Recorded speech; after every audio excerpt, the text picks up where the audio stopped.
In an unguarded moment at the height of the campaign, John Redwood, the lost deposit Tory, admitted that if he'd been standing for the won't votes, he'd have won hands down.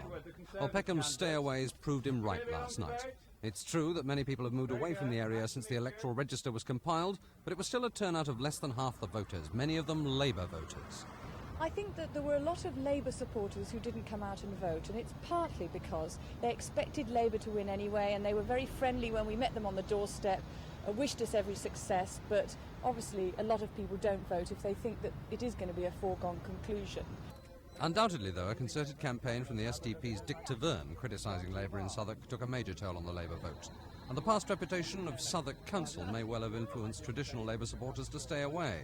For even though most of Southwark's Labour old guard have either defected or been ousted, the old image still lingers. Yes, and I hope people will understand that the people who were responsible for those parts of Southwark Council's policy which they really didn't approve of, they are the individuals, the chair and the vice chair of housing, for example, who've joined the Social Democratic Party, and I think that's why they didn't get elected in the May elections. In fact, from Peckham we sent 100% Labour councillors to the Southwark Council. For Harriet Harman herself, the campaign trail poses are over. The real workload has already begun. She's dealing with local casework at the Labour Club here, and the arrival of her child next February won't keep her out of Westminster for long.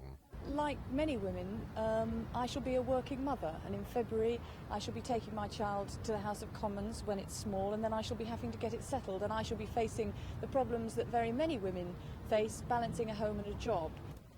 Next Thursday, Westminster should have no difficulty recognising their new MP. But for Peckham's apathetic electorate, the beaming victor remains nameless.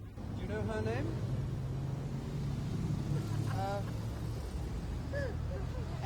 Not Erica. No. I know it sounds like a bloke, but she's got a bloke's names, but... Ed Boyle with the puzzled punters of Peckham.